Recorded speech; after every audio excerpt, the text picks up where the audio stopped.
آواز دی جا رہی ہے، دعویٰ کیا جا رہا ہے کہ اسلام ہی انسانیت کا حل ہے۔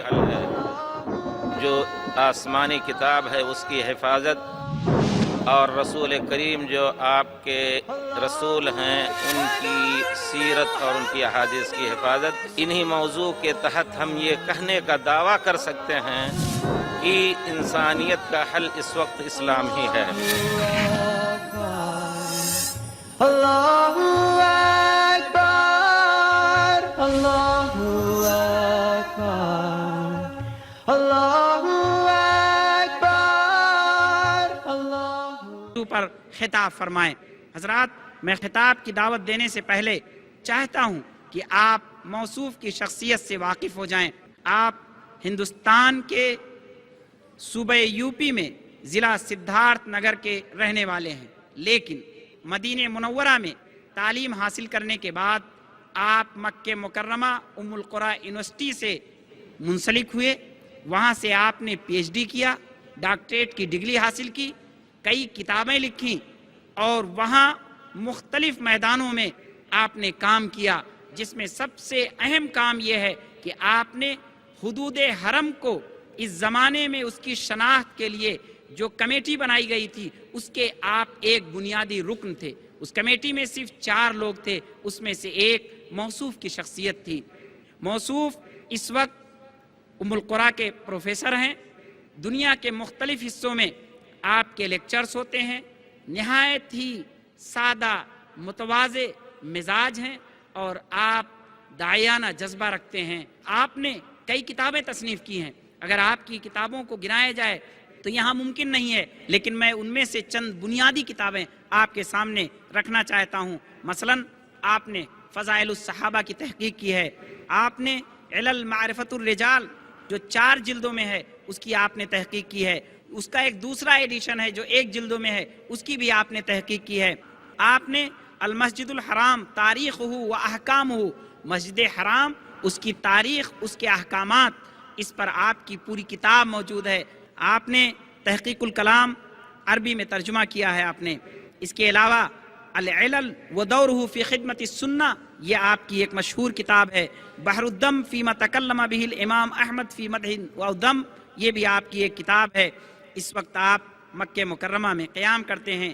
آپ کا عنوان ہے اسلام انسانیت کے لیے حل، جو اس کانفرنس کا بنیادی عنوان ہے۔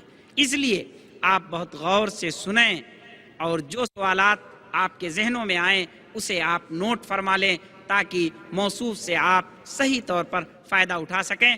میں بصد احترام ڈاکٹر وسیع اللہ محمد عباس حفظہ اللہ سے گزارش کرتا ہوں کہ وہ آپ سے اپنے موضوع پر خطاب فرمائیں۔ ان الحمد للہ نحمده ونستعینه ونستغفره ونعوذ باللہ من شرور انفسنا ومن سیئات اعمالنا، من يهده الله فلا مضل له ومن يضلل فلا هادي له، واشهد ان لا اله الا الله وحده لا شريك له، واشهد ان محمدا عبده ورسوله، اما بعد فان خير الحديث كتاب الله، وخير الهدي هدي محمد صلى الله عليه وسلم، وشر الامور محدثاتها، وكل محدثة بدعة، وكل بدعة ضلالة۔ معزز سامعین کرام، بھائی اور بہنوں، جیسا کہ ہمارے برادر محترم نے یہ بتایا کہ اس مجلس کا عنوان ہے اسلام ہی انسانیت کا حل ہے۔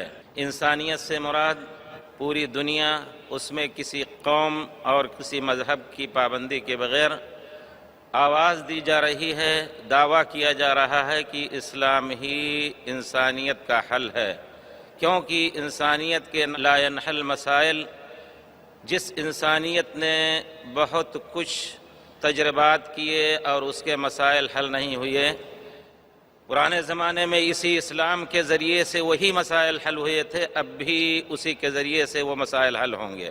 اس موضوع کو مختصر کرنے کے لیے ہم چند امور کے ذریعے اسلام کی اہمیت، اسلامی انسانی زندگی پر واضح طور پر جو اس کے اثر ہیں اس کو واضح کرنے کی کوشش کروں گا۔ اس ضمن میں انسان کی غرض و غایت تخلیق کی یاد دہانی ہوگی، توحید باری اور اتباع سنت کا تذکرہ ہوگا، پھر اللہ رب رحیم کے احسان کا تذکرہ کہ اس غرض و غایت کی یاد دہانی کے لیے اس رب نے ہمیں اپنے عقل کے بھروسے پر نہیں چھوڑ رکھا، بلکہ اس رب نے ہم سب کو اپنے انبیاء کرام جیسی مقدس شخصیتوں کو بھیج کر کے ہدایت کا راستہ دکھایا۔ اسی طرح ایک سوال اس عنوان کے تحت ایک سوال آتا ہے، سر اٹھاتا ہے یہ سوال کہ اسلام ہی کیوں حل ہے؟ اس کی مختصر تفسیر انشاءاللہ ہوگی، اور اس کے من جملہ اسباب کے کہ اسلام ہی حل ہے، اسلام کی شمولیت، اسلام کی کاملیت، اور اس سب سے پہلے اسلام کی جو آسمانی کتاب ہے اس کی حفاظت، اور رسول کریم جو آپ کے رسول ہیں ان کی سیرت اور ان کی احادیث کی حفاظت۔ انہی موضوع کے تحت ہم یہ کہنے کا دعویٰ کر سکتے ہیں کہ انسانیت کا حل اس وقت اسلام ہی ہے۔ لیکن شروع میں یہ بات کہہ دینا چاہتا ہوں، برا نہ مانیں، کہ اگر کسی مسلمان بھائی کو یا کسی غیر مسلم دوست کو اسلام کا چہرہ دیکھنا ہے تو وہ کتاب و سنت کے آئینے میں دیکھے۔ لیکن راستے میں آپ کو بہت سے لوگ دعویٰ کرنے والے ہوں گے کہ ہم بھی کتاب و سنت ہی کی دعوت دیتے ہیں۔ حقیقت یہ ہے کہ ہم اسلام کو دین خالص سے تعبیر کر کے کہنا چاہیں گے کہ اگر اسلام کا خالص، واضح اور پاک صاف چہرہ دیکھنا ہو تو دین خالص کی روشنی میں دیکھیں، جس کے بارے میں اللہ تعالیٰ نے فرمایا ہے الا للہ الدین الخالص، اللہ ہی کے لیے خالص دین ہے۔ اسی طرح اللہ رب العزت نے فرمایا ہے وما امروا الا لیعبدوا اللہ مخلصین لہ الدین، لوگوں کو حکم جو دیا گیا ہے اس چیز کا کہ وہ وحدہ لا شریک ہی کے لیے دین کو خالص کریں۔ تو اب ہم چاہیں گے کہ آپ اس کو کسی نام سے یاد کریں، اسی شکل میں آپ دین خالص کی روشنی میں ڈھونڈیں۔ اس وجہ سے میں یہ چیز کہہ رہا ہوں کیونکہ اصل اسلام کی اصل روح توحید اور اتباع سنت ہے، اور اس وجہ سے بھی کہہ رہا ہوں کہ اللہ کے فضل سے دعوت کے مختلف میادین، مختلف ممالک میں جانے کا دعوت کی خاطر موقع ملا۔ مجھے یاد آتا ہے کہ برطانیہ میں لندن یا بریڈ فورڈ میں مجھے کوئی ایک گورا آدمی، گورا کہتے ہیں انگریز کو، یعنی وہاں گورے لوگ کہتے ہیں گورا آدمی ملا جو نو مسلم تھا حقیقت میں، اور اس نے اسلام کی بہت سی مختلف وادیوں میں ٹھوکر کھائی تھی۔ آ کر کے مجھ سے کہتا ہے کہ جب میں مسلمان ہوا تو سب سے پہلے مجھے ایک احمدی ملے، ہم ان کو کیا کہتے ہیں احمدی کو، قادیانی۔ انہوں نے اپنا اسلام ہمیں سمجھانا چاہا اور ایسا بند رکھا کہ لوگوں سے ملنے بھی نہیں دیتے تھے۔ ایسا معلوم ہوتا تھا کہ وہ اس کھیتی میں جلد از جلد اپنی بیج بو کر کے اور اپنی کھیتی اگا دینا چاہتے ہیں۔ کہتے ہیں کسی طرح ان سے نکلا تو پھر ایک مسجد ہے جو اللہ جانتا ہے بہت ہی خرچ کر کے اور بہت لمبی چوڑی، گھمکول شریف کے نام سے وہ مسجد ہے۔ گھمکول شریف سنیں، عجیب نام ہے، پاکستان کا کوئی علاقہ ہے سندھ کا، وہاں کسی پیر کے نام سے وہ مسجد بنائی ہے۔ ظاہر بات ہے، اور بہت ہی لمبے چوڑے حرف میں خوبصورت اردو نستعلیق خط میں لکھا ہے گھمکول شریف۔ وہ بیچارے کچھ دن وہاں قربان رہے، پھر اس کے بعد اور کہیں گئے، آخر میں کسی اور کچھ لوگوں سے ملاقات ہوئی، بیچارہ بہت کچھ پریشان تھا، میرے پاس آیا تو اس نے کہا کہ ہمیں کس اسلام پر عمل کرنا چاہیے۔ احمدیہ قادیانیہ نے بھی اور دوسرے لوگوں نے بھی سب نے کہا کہ دیکھو وہابیوں سے بچنا۔ تو ہمیں ٹوہ ہوئی کہ وہابیت ہے کیا؟ تو ہم نے دیکھا اسلام کا جو مطالعہ کیا اور ان کے اعمال کا مطالعہ کیا تو دیکھا کہ اسلام اصل یہی ہے۔ اب میں آپ سے کچھ سوالات کرتا ہوں، اس نے آ کر کے سوال کیا۔ اس وجہ سے میں اپنے بھائیوں سے یہ گزارش کروں گا کہ اسلام کا اصل چہرہ دیکھنا ہے تو کتاب اور سنت، بلکہ خالص دین کی شکل میں دیکھنے کی کوشش کریں۔ اتنی بات ہم سب جانتے ہیں کہ اللہ تعالیٰ نے انسانوں کی ہدایت کے لیے انبیاء کا ایک سنہرا سلسلہ ذہبیہ شروع کیا۔ اس سلسلے کی آخری کڑی ہمارے پیارے رسول محمد صلی اللہ علیہ وسلم ہیں۔ تمام انبیاء آئے اور تمام انبیاء کے ادیان پر اس وقت عمل ہوتا رہا، بلکہ بعض انبیاء صرف اپنے قوم کے پاس آتے تھے۔ ان انبیاء کے پاس کتاب بھی ہوتی تھی، کسی کے پاس کتاب نہیں ہوتی تھی۔ ہمارے پیارے رسول کو اللہ نے کتاب اور غیر کتاب بھی دی، جس کو وحی سنت کہا جاتا ہے، اور دونوں کو دین کا خلاصہ بتایا، جیسا کہ اللہ تعالیٰ فرماتے ہیں اطیعوا اللہ واطیعوا الرسول، اور اس طرح اور بہت سی آیتیں ہیں جس میں اللہ تعالیٰ نے اپنی اطاعت اور اپنے رسول کی اطاعت کا حکم دیا ہے۔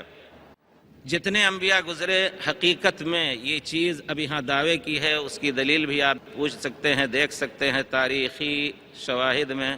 جتنے انبیاء آئے ان کے پیروکار ہرگز یہ دعویٰ کر نہیں سکتے کہ ہمارا دین یہودی ہیں یا عیسائی ہیں یا اور کوئی ہیں، وہ دعویٰ نہیں کر سکتے کہ ہمارا دین بعینی ہی اسی شکل میں موجود ہے جس شکل میں اترا تھا۔ اسلام ہی حل ہے، کیونکہ اسلام اسی شکل میں موجود ہے جس طرح اترا تھا۔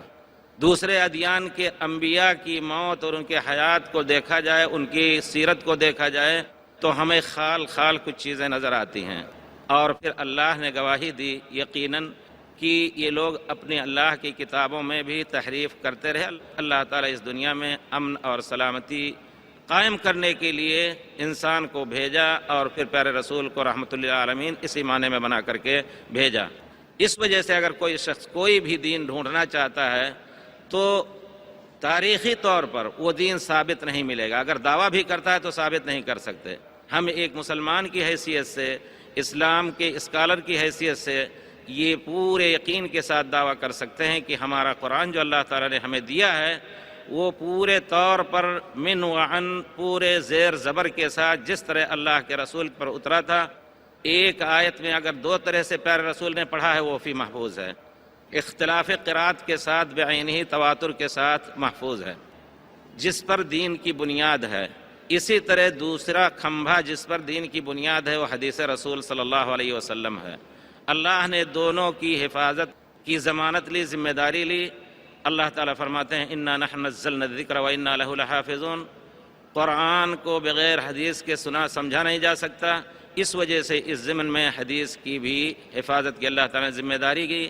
اس کے شواہد میں واضح طور پر ہے کہ حدیث کی حفاظت کے لیے اللہ تعالیٰ نے ایسی شخصیتوں کو پیدا کیا جو معجزاتی حافظہ رکھتے تھے، اور انہوں نے سینکڑوں میل کے رحلات اور اسفار کر کے احادیث کو اکٹھا کیا، ایک ایک لفظ کو الگ کیا، اور اس ضمن میں صرف نبی کریم صلی اللہ علیہ وسلم کے احوال مبارکہ ہی نہیں بلکہ جس شخص کا تعلق پیارے رسول صلی اللہ علیہ وسلم کی حدیث سے ہے، روایت کرنے والے ہیں، ان میں سے ایک ایک کے احوال کی پوری تفصیل، کب پیدا ہوئے، کہاں کہاں پڑھے، اور کب کس سے لیا، کس سے نہیں ملاقات ہوئی، کچھ انہوں نے تجاوز کر کے جس سے ملاقات نہیں ہوئی ان سے بھی روایت کی۔ ظاہری طور پر کیا شروط حدیث صحیح اس میں ملتے ہیں نہیں، بہرحال یہ ایک ایسا علم ہے جس پر مسلمانوں کو فخر کا حق ہے، جیسا کہ غیر مسلموں نے بھی اس کا اعتراف کیا ہے۔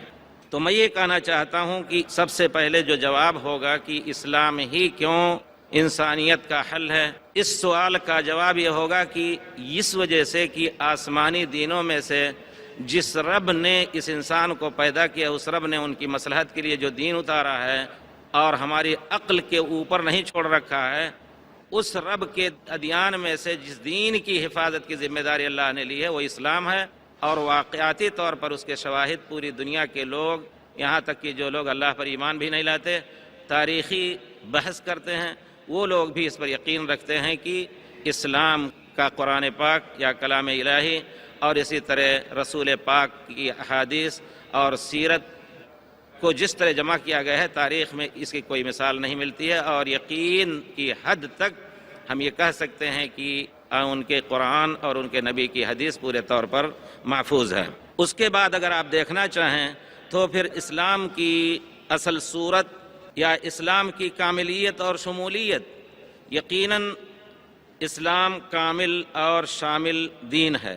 کسی بھی دین کو اگر ہم اپنا نمونہ بنانا چاہیں تو پھر اس کے لیے چاہیے کہ ہمیں کامل اور شامل دین ملے، چھوٹے سے چھوٹے بڑے سے بڑے معاملات میں ہمارے لیے ہدایتیں موجود ہوں۔ ہم نے اسی مجلس میں یا کہیں ذکر کیا تھا کہ نبی کریم صلی اللہ علیہ وسلم نے چھوٹی بڑی باتوں کا الحمدللہ ہمیں علم دیا، اور آپ نے بتایا کہ کسی نبی کے لیے جائز نہیں کہ جو بھی خیر اپنی امت کے لیے جانتا ہے اس کو بتانا چھوڑ دے، اور جو بھی شر جانتا ہے اس سے ڈرانا چھوڑ دے۔ پیارے رسول نے سب کچھ بتایا اور آپ نے پورے طور پر اس امانت کو ادا کیا۔ یہودی کہا کرتے تھے تمہارے نبی تو تم کو قضاء حاجت کے آداب تک بھی سکھاتے ہیں، الحمدللہ سب کچھ ہے، اور اسی کو اللہ تعالیٰ نے اسی کا اعلان فرمایا، الیوم اکملت لکم دینکم واتممت علیکم نعمتی ورضیت لکم الاسلام دینا۔ زندگی کے کسی بھی معاملے میں انسان بیوی کے پاس آتا ہے تو اس کے کیا آداب ہیں، بچہ پیدا ہوتا ہے تو اس کے کیا آداب ہیں، بچے کی تربیت کے پہلے دن سے کیا آداب ہیں، چھوٹے سے چھوٹے اور بڑے سے بڑے ہر ادب کو پیارے رسول نے ہمیں بتایا اور سکھایا۔ اس اعتبار سے اخلاق اور انسانیت کا مجموعہ دین اسلام وہ یقیناً اس لائق ہے کہ ایک انسان اس کو اپنے لیے زندگی کا نمونہ بنا سکے۔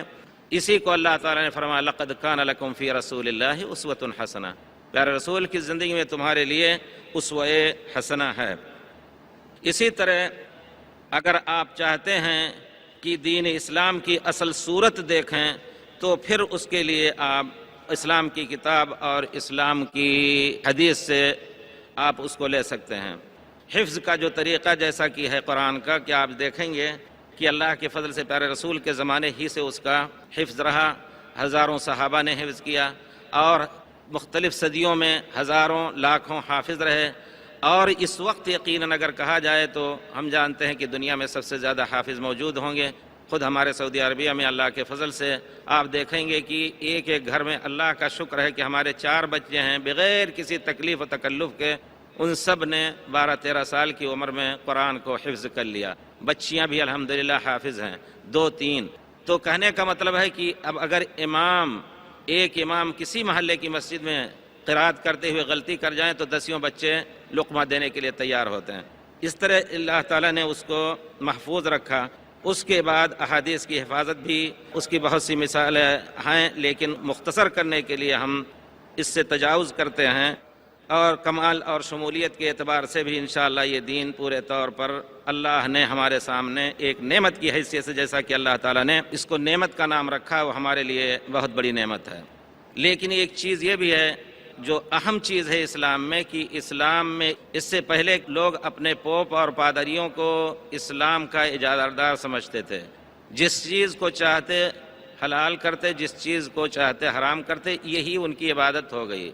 پیارے رسول صلی اللہ علیہ وسلم نے حضرت عدی بن حاتم کے سامنے اس آیت کی تلاوت کی، اتخذوا احبارهم ورهبانهم اربابا من دون اللہ، ان لوگوں نے اپنے پوپوں اور پادریوں کو اللہ کے علاوہ رب بنا لیا۔ انہوں نے کہا کہ نہیں، ہم نے ان کو رب نہیں بنایا تھا۔ پیارے رسول کے پاس آئے، ان کی گردن میں صلیب لٹکی ہوئی تھی، پیارے رسول نے فرمایا انزع عنک هذا الوثن، اس بت کو تم نکال دو۔ اور پھر یہ آیت تلاوت فرمائی آپ نے کہ انہوں نے اپنے علماء اور پادریوں کو انہوں نے اللہ کے علاوہ معبود بنا لیا۔ انہوں نے کہا نہیں، ہم ان کو اللہ کے علاوہ معبود نہیں بنائے تھے۔ تو پیارے رسول نے فرمایا کیا ایسی بات نہیں تھی کہ جس چیز کو وہ حلال کہہ دیں اگرچہ وہ حرام ہو تو تم حلال سمجھتے تھے، یا اگرچہ وہ حلال ہو حرام کہہ دیں یا حرام کو حلال کہہ دیں تو تم انہی کی بات مانتے تھے؟ کہاں یہ بات تو ہے۔ تو پیارے رسول صلی اللہ علیہ وسلم نے گویا کسی شخص کو بھی، کسی مسلمان کو یہ حق نہیں، عالم ہو اس کو حق نہیں کہ اپنی طرف سے کوئی بات کہے، کسی مسلمان کو حق نہیں کہ اپنا دین کسی آدمی کے حوالے کر دے۔ اللہ تعالیٰ فرماتے ہیں وَلَا تَقُولُوا لِمَا تَصِفُ أَلْسِنَتُكُمُ الْكَذِبَ هَذَا حَلَالٌ وَهَذَا حَرَامٌ لِتَفْتَرُوا عَلَى اللَّهِ الْكَذِبَ، اپنی طرف سے کسی چیز کے بارے میں نہ کہو کہ یہ حلال ہے یا حرام ہے، اگر ایسا کہو گے تو اللہ پر جھوٹ باندھو گے، کیونکہ کسی چیز کی تحلیل اور تحریم صرف اللہ رب العزت کا ہی کا حصہ ہے۔ لِتَفْتَرُوا عَلَى اللَّهِ الْكَذِبَ إِنَّ الَّذِينَ يَفْتَرُونَ عَلَى اللَّهِ الْكَذِبَ لَا يُفْلِحُونَ۔ اس کے علاوہ توحید کے مسئلے میں یقیناً اس اسلام نے بہت ہی واضح تعلیمات دیں اور اس کو اللہ تعالی نے محفوظ رکھا۔ دوسری قوموں کو انبیاء کے تمام ادیان جو بھی اللہ تعالی نے بھیجے، تمام شرائع یہ یقیناً توحید باری پر مشتمل تھے کیونکہ اللہ تعالیٰ کا فرمان ہے وَلَقَدْ أُوحِيَ إِلَيْكَ وَإِلَى الَّذِينَ مِن قَبْلِكَ لَئِنْ أَشْرَكْتَ لَيَحْبَطَنَّ عَمَلُكَ۔ اے پیارے رسول، آپ کی طرف یہی وحی کی جاتی ہے، آپ سے پہلے انبیاء کی طرف بھی وحی کی جاتی تھی، فردن فردن ہر ایک کو کہا گیا لَئِنْ أَشْرَكْتَ يَا نوح، لَئِنْ أَشْرَكْتَ يَا ابراہیم، اے ابراہیم یا نوح یا محمد یا عیسیٰ، ہر ایک کو مخاطب کر کے کہا اگر آپ نے شرک کیا تو آپ کے تمام اعمال بیکار ہو جائیں گے۔ اس وجہ سے توحید کے باب میں اللہ تعالیٰ کی جو صفت ہے قُلْ هُوَ اللَّهُ أَحَدٌ اللہ الصمد، اللہ اکیلے ہیں، اللہ بے نیاز ہیں، سب ان کے محتاج ہیں، لم یلد ولم یولد، کسی کو اللہ نے اپنی ذات سے جنا نہیں اور نہ کسی نے اس کو جنا ہے، ولم یکن لہ کفوا احد، ذات اور صفات میں کوئی اس جیسا نہیں ہے، یہ صفت ہے اللہ تعالیٰ کی۔ اسی لیے جو چیز اللہ تعالیٰ نے خاص کر رکھا ہے اپنے لیے، اس انسان کے لیے جائز نہیں کہ غیر اللہ کے لیے ثابت کرے، اور یہی شرک ہو جائے گا، اور شرک اتنا بڑا گناہ ہے کہ اللہ تعالیٰ نے اعلان کر دیا ہے ان اللہ لا یغفر ان یشرک بہ ویغفر ما دون ذلک لمن یشاء، اللہ تعالیٰ شرک کو ہرگز نہیں معاف کریں گے جب تک توبہ کر کے نہ مرے، اس کے علاوہ بغیر توبہ کے بھی مرے گا تو دوسرے بڑے گناہ کو اللہ تعالیٰ معاف کر سکتے ہیں، لیکن شرک کو معاف نہ کرنے کا اللہ تعالیٰ نے فیصلہ کیا ہے۔ اسی طرح نبی کریم صلی اللہ علیہ وسلم نے توحید کی حفاظت اس انداز سے کی کہ ایک کلمہ جس میں شبہ ہو اللہ کے ساتھ اشتراک کا، اللہ کے علاوہ کسی اور کو کرنے یا اس سے مانگنے کی بات نہ ہو، صرف اشتراک کا شبہ ہو، حالانکہ صحابہ کرام سے یہ چیز بعید تھی، اس سے بھی پیارے رسول نے منع فرمایا۔ کسی صحابہ نے کہا اللہ کے رسول ماشاء اللہ شئت، اللہ جو چاہیں گے اور آپ جو چاہیں گے اور آپ، تو اور کا لفظ اشتراک کا معنی دیتا ہے، پیارے رسول نے فرمایا جعلتنی للہ ندا، تو نے مجھے اللہ کا شریک بنا دیا، ماشاء اللہ وحدہ، جو کچھ چاہیں گے اللہ وہی ہوگا، اور یہی ہے یقیناً۔ پیارے رسول نے کتنی چیزیں چاہیں، آپ کے چچا نے آپ سے کتنا دفاع کیا، آپ کے ساتھ کس طرح محبت کرتے تھے، آپ کے ہوتے ہوئے آپ کی زندگی میں کسی نے آپ کو ستانے کی ہمت نہیں کی، لیکن جس سال آپ کا انتقال ہوا تو اس کو عام الحزن کے نام سے موسوم کیا گیا، کیونکہ لوگوں کے ستانے کا موقع ملا۔ آپ کا جب انتقال ہو رہا تھا تو آپ ان کے سرہانے بیٹھ کر کے کہتے ہیں یا عم قل لا الہ الا اللہ کلمۃ وحاج لک بہا عند اللہ، چچا محترم لا الہ الا اللہ کہہ دیجئے، ایسا کلمہ ہے کہ جو آپ کہہ دیں گے مجھے اللہ کی یہاں حجت کرنے کا موقع مل جائے گا، وحاج لک بہا عند اللہ، اگر نہیں ہے تو ہمیں کوئی حجت نہیں، مجھے طاقت اور سکت نہیں ہو سکتی ہے سفارش کی۔ تو اللہ کی قدرت، دوسرے کفار کھڑے تھے، بہرحال ان لوگوں نے کہا کہ اترغب عن ملت آبائک، اپنے باپ دادا کی ملت کو چھوڑ کر کے تم محمد کا دین لے لو گے، توفیق نہیں ہوئی، بل علی ملت آبائی کہہ کے کہ اپنے باپ دادا ہی کی ملت پر میں مرنا چاہتا ہوں، مرے۔ پیارے رسول کو بہت حزن ہوا، بہرحال تو کہنے کا مطلب ہے ما شاء اللہ وحدہ انک لا تہدی من احبب، اس غم کی تسلی کے لیے پیارے رسول کو اللہ تعالیٰ نے یہ آیت دی، آپ جس کو چاہیں ہدایت نہیں دے سکتے ہیں۔ توحید کے باب میں اسلام کا مسئلہ بالکل واضح ہے۔ اگر دنیا کے احوال دیکھیے، جب آپ پیارے رسول صلی اللہ علیہ وسلم آئے تھے تو اس باب میں دنیا کا کیا حال تھا، یا تو بے دینی تھی یا سینکڑوں بت پوجے جاتے تھے۔ کسی مفکر اسلام نے تاریخ کے حوالے سے لکھا ہے، ہندوستان ہی کے عالم ہیں، انہوں نے لکھا ہے کہ ہندوستان کے اندر بہت سے بت پوجے جایا کرتے تھے۔ پوری دنیا، جیسا کہ اللہ تعالی نے کہا ہے کہ اس وقت پوری دنیا نبی کریم صلی اللہ علیہ وسلم کے بعثت کے وقت پوری دنیا گمراہی میں تھی، ضلال مبین میں تھی، تو ایک ایک شہر کا اور ایک ایک ملک کا انہوں نے تجزیہ کر کے بتایا کہ یقیناً اسلام سے پہلے سب لوگ گمراہی میں تھے۔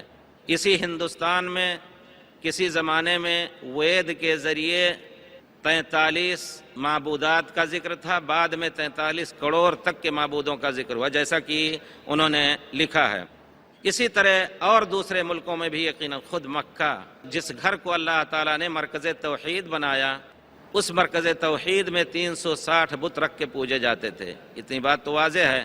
اور پھر اخلاقی طور پر کیا حال تھا پوری دنیا کا، مکے کی حالت کہتے ہیں اس وقت سب سے اچھی تھی، باپ اپنے بچے کو قتل کر دیا کرتا تھا، کیوں کہ اس غریبی کی حالت میں ہم کہاں اس کو کھلائیں گے۔ یہ فکر اس وقت بھی انسانوں میں پل رہا ہے۔ یقیناً اللہ تعالیٰ نے ان کو ڈائریکشن دی، وَلَا تَقْتُلُوا أَوْلَادَكُمْ خَشْيَةَ إِمْلَاقٍ، یقین رکھو نحن نرزقہم وایاکم، ایک آیت میں نحن نرزقکم وایاہم، اپنے بچوں کو غربت اور فقیری کے ڈر سے قتل نہ کرو، ہم ان کو روزی دیتے ہیں اور تمہیں بھی روزی دیتے ہیں۔ لڑکیوں کو عار کے ڈر سے کہ جا کر کے کسی کے گھر اس کی شادی ہوگی وہ ہمارا داماد بنے گا، ایک زمانے میں ایک حماقت یہ بھی آئی تھی، ورنہ وہ کہاں سے پیدا ہوتے، اس کا دورہ زیادہ دن تک نہیں رہا یقیناً، لیکن عار کے ڈر سے اس کو قتل کر دیا کرتے تھے۔ اللہ تعالیٰ نے اس کا نقشہ کھینچا وَإِذَا الْمَوْءُودَةُ سُئِلَتْ، اس سے پہلے جو نقشہ ہے وَإِذَا بُشِّرَ أَحَدُهُم بِالْأُنثَىٰ ظَلَّ وَجْهُهُ مُسْوَدًّا وَهُوَ كَظِيمٌ يَتَوَارَىٰ مِنَ الْقَوْمِ مِنْ سُوءِ مَا بُشِّرَ بِهِ أَيُمْسِكُهُ عَلَىٰ هُونٍ أَمْ يَدُسُّهُ فِي التُّرَابِ، کسی کو خوشخبری دی جاتی کہ تمہارے گھر میں بچی پیدا ہوئی ہے، لڑکی پیدا ہوئی ہے، تو اس کا چہرہ غم سے کالا ہو جاتا تھا اور لوگوں سے منہ چھپاتا پھرتا تھا اور سوچتا تھا کہ اس کو اس طرح چھوڑ دے، ام یدسہ فی التراب، یا زمین میں دفن کر دے، دفن کر دیا کرتے تھے، جیسا کہ اللہ تعالیٰ نے فرمایا وَإِذَا الْمَوْءُودَةُ سُئِلَتْ بِأَيِّ ذَنبٍ قُتِلَتْ، وہ زندہ دفن کر دیتے تھے۔ اللہ تعالیٰ کہتے ہیں کہ وہ زمانہ آنے والا ہے، وہ دن آنے والا ہے قیامت کا، جب اس لڑکی سے پوچھا جائے گا اور دفن کرنے والا سامنے ہوگا، اللہ وحدہ لا شریک کے عدل و انصاف کے دفتر میں سب کو کھڑا ہونا ہوگا، وہاں پوچھا جائے گا کہ تم کو کس نے کس وجہ سے قتل کیا ہے۔ اسی طرح بتوں کی پرستش کی حالت تھی کہ کچھ نہیں پاتے، جیسا کہ ابو رجا و طاردی وغیرہ بیان کرتے ہیں، کہتے ہیں کہ ہمارے پاس اگر بت پوجنے کی کوئی چیز نہیں ہوتی تھی تو جاتے اونٹ چراتے، مٹی کا یا پتھر نہیں پاتے تو ریت کا تھوڑا سا حصہ اکٹھا کر کے اس پر اچھی سے اچھی بکری کا دودھ دوہ کر کے اور پھر اس کو پوجتے۔ آگے نکل گئے، کہیں پتھر ملا، اس کو پوجنا شروع کر دیا، پھر اس سے اچھا پتھر مل جاتا، اس کو پھینک کر کے اس پتھر کو پوجنے لگتے۔ یقیناً عقل انسانی کا جس کو اللہ تعالیٰ نے اتنی تکریم کی ہے، جس کی اس عقل کی بنا پر دیوالیہ نکل چکا تھا۔ اسی طرح فارس اور روم اور دوسری جگہوں پر بھی اخلاقی بدحالی تھی، یہاں تک کہ فارس کے بارے میں آتا ہے، ایران کے بارے میں، کہ وہاں کے بادشاہ نے ایک نے اپنی بہن کے ساتھ شادی کر رکھی تھی، دوسرے نے اپنی بیٹی کے ساتھ شادی کی، کچھ دن تک رکھا، اس کو قتل کر دیا۔ اس طرح کے حالات تھے یقیناً، جس کو ضلال مبین سے اللہ تعالیٰ نے بہت ہی سخت گمراہیوں میں، کھلی گمراہیوں میں لوگ پورے دنیا میں پھنسے ہوئے تھے۔ ایسے میں نبی کریم صلی اللہ علیہ وسلم کی بعثت ہوئی۔ امن کی جو حالت تھی کہ آدمی اپنے گھر میں چین سے نیند نہیں لے سکتا تھا، عربوں کی یہ حالت تھی، خاص طور پہ قبیلے ایک دوسرے پر شبخون مارتے، کیونکہ کھانے پینے کے لیے جب کچھ نہیں ملتا تو فلاں کے اوپر چھاپا مار کر کے ان کی بکریاں لے لیتے، ان کی عورتوں کو، ان کے بچوں کو اٹھا لے جاتے، غلام بناتے، بیچتے، جو کچھ ہوتا ہے اس طرح تجارتیں ہوتی تھیں۔ سبحان اللہ، امن بالکل مفقود تھا۔ بخاری شریف کی روایت ہے، نبی کریم صلی اللہ علیہ وسلم کے زمانے میں حضرت عدی ابن حاتم ہی سے روایت ہے کہ اللہ کے رسول کے دربار میں بیٹھا ہوا تھا، ایک آدمی آیا، اس نے بدامنی کی شکایت کی اور کہا اللہ کے رسول لوگ لوٹ کھسوٹ کر رہے ہیں۔ ان سے پوچھا پیارے رسول نے، عدی ابن حاتم تم نے حیرہ دیکھا؟ حیرہ شام کا ایک شہر ہے جس کو سوریہ وغیرہ کہتے ہیں، لیکن شام جو پرانی تعبیر تھی شام کی، اردن، سوریہ، لبنان سب اس میں داخل ہوتا تھا۔ اب اس میں سیاسی پارٹیشن جو کیا گیا ہے، خاص طور پہ مسلمانوں کو توڑنے کے لیے جو کچھ ہوا بہرحال۔ اے عدی بن حاتم تم نے حیرہ شہر دیکھا ہے؟ انہوں نے کہا اللہ کے رسول میں نے دیکھا تو نہیں، لیکن اس کے بارے میں سن رکھا ہے۔ پیارے رسول نے فرمایا لئن طالت بک الحیات، اگر تمہاری زندگی لمبی ہوگی تو تم ضرور دیکھو گے ایک زمانہ وہ آئے گا کہ حیرہ شہر سے اکیلی ایک عورت اپنے اونٹ پر سوار ہو کر کے اور کعبہ طواف کرنے آئے گی، امن کی یہ حالت ہوگی کہ اللہ کے علاوہ کسی سے نہیں ڈرے گی۔ حضرت عدی بن حاتم کہتے ہیں میرے ذہن میں یہ بات سمائی ہی نہیں، کیسے ہو سکتا ہے؟ فَأَيْنَ يَذْهَبُ دُعَّارُ بَنِي طَيْ الَّذِينَ سَعَّرُوا الْبِلَادِ، بخاری شریف کی روایت ہے کہ اس زمانے میں بنی طے کے ڈاکو کہاں چلے جائیں گے جنہوں نے ملک میں آگ لگا رکھا ہے فساد کا۔ سبحان اللہ۔ تو پھر اس کے بعد کہتے ہیں وہ زمانہ آیا، یقیناً میری عمر لمبی ہوئی، وہ زمانہ آیا کہ میں نے دیکھا ایک عورت اکیلی لق و دق میدان سے گزرتے ہوئے اونٹنی پر سوار ہو کر کے اللہ کے گھر کا سفر کر رہی ہے۔ تو یہ حالت ہوئی۔ میں یہ کہنا چاہتا ہوں کہ آخر کون سی وہ تعلیم تھی جس کے ذریعے سے اس اکھڑ قوم کو اللہ تعالیٰ نے ہدایت دی، اور پھر شیر و شکر ایسے ہوئے، رات دن کے لڑنے والے ایک دوسرے کو اپنے اوپر ترجیح دینے لگے۔ یہ بات تو صحیح روایتوں سے آپ نے سنی ہوگی، پیارے رسول نے جب لوگوں کو، مہاجرین اور انصار کو مدینے میں بھائی بنایا، تو ایسے واقعات بھی ہیں تاریخ نے کبھی نہیں دیکھے ہوں گے، اس تاریخ نے، اس آسمان اور زمین نے، کہ بعض صحابہ نے کہا، حضرت عبد الرحمن بن عوف کے جو بھائی تھے انہوں نے کہا کہ میرے پاس اللہ نے بہت کچھ مال دیا ہے، آدھا بانٹ کر کے آپ لے لیجئے، اور پھر میرے پاس 2 بیویاں ہیں۔ دیکھیے دنیا میں اس طرح کا ایثار یقیناً کہیں نہیں دیکھا گیا۔ کہتے ہیں میرے پاس 2 بیویاں ہیں، ایک بیوی کو ہم طلاق دے دیتے ہیں، عدت گزر جانے کے بعد آپ اس سے شادی کر لیجئے، کیونکہ گھر بار چھوڑ کر کے حضرت عبد الرحمن بن عوف اور دوسرے مہاجرین اپنے گھر بار کو، اولاد کو چھوڑ کر کے، یہاں تک کہ لوگوں نے اپنی بیٹیاں کہا ہماری بیٹی تم جا سکتے ہو، اس کو نہیں جانے دیں گے، چھین لیا۔ تو انہوں نے کہا بارک اللہ لک فی اہلک و مالک، اللہ تعالیٰ تمہاری بیوی بچوں میں اور تمہارے مال میں برکت دے، ولیکن دلنی علی السوق، مجھے سوق بازار کا راستہ بتا دیجیے۔ اللہ تعالیٰ کا کرنا ہوا، گئے بازار میں، کچھ ہی دنوں میں اللہ تعالیٰ نے بہت کچھ برکت دی، اور جا کر کے وہ پیسے لے کے آئے، شادی کی۔ اچانک پیارے رسول کے سامنے آئے، ان کے کپڑوں پر یا ان کے کپڑوں میں زعفران کا اثر لگا ہوا تھا بیوی کے ذریعے سے، ردغ زعفران، جیسا کہ حدیث شریف میں ہے۔ پیارے رسول نے فرمایا مہیم، کیا معاملہ ہے؟ خوش ہو کر کے پیارے رسول نے فرمایا، کہتے ہیں یا رسول اللہ تزوجت، کہتے ہیں کہ وما اصدقت لہ، کیا آپ نے مہر دی ہے؟ حضرت عبد الرحمن بن عوف کہتے ہیں کہ وزن نوات من الذهب، کھجور کی گٹھلی کے برابر سونا۔ تو کہنے کا مطلب ہے کہ اس طرح کا ایثار کا منظر دنیا نے نہیں دیکھا تھا۔ وہی قوم جو ایک دوسرے سے لڑتی، ایک دوسرے کے مال کو چھین کر کے کھا کر کے اور فخر کرتی تھی، تو وہ اب اپنے مال کو، یہاں تک کہ اپنے اہل و عیال کو بھی، بیوی کو بھی دینے کے لیے وہ تیار ہو گئے۔ وہ کون سی تعلیمات تھیں؟ پیارے رسول صلی اللہ علیہ وسلم کی یہی تعلیم۔ وہی قوم جو بتوں کو پوجتی تھی، یہاں تک کہ بتوں کا، مٹی کا ڈھیر بنا کر کے پوجتی تھی، وہی وحدہ لا شریک کو پوجنے لگی۔ جہاں شبہ ہوتا اس کو ایسے الفاظ بھی بولنے کا حقدار نہیں سمجھتے اپنے کو کہ اس میں اشتراک کا اللہ کے ساتھ یا شرک کا شبہ ہو۔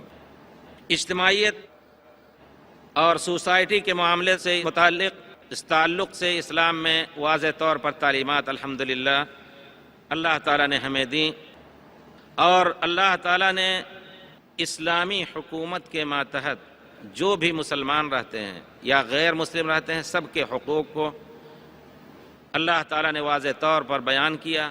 ان حقوق کی ادائیگی پر ادا کرنے والوں کو اجر و ثواب کا وعدہ، اور اس کو نہ کرنے پر عذاب اور اللہ کی جہنم کی وعید اور دھمکی دی ہے۔ نبی کریم صلی اللہ علیہ وسلم کی رحمت للعالمین کا مظہر اسلام کی ایک ایک تعلیمات ہیں، اس میں کوئی شک نہیں۔ فرمان باری تعالیٰ ہے هو الذی بعث فی الامیین رسولا منہم یتلو علیہم آیاتہ ویزکیہم ویعلمہم الکتاب والحکمہ وإن كانوا من قبل لفی ضلال مبین۔ اسلام نے ایک مسلمان کے قتل کا بہت بڑا گناہ اسلام نے قرار دیا ہے، جیسا کہ اللہ تعالیٰ نے فرمایا ہے کہ جس نے ایک نفس کو قتل کیا اس نے تمام عالم کو، تمام انسانیت کو قتل کر دیا۔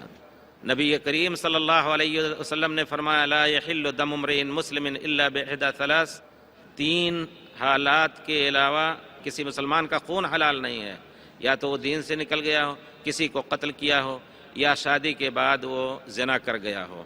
اللہ اکبر!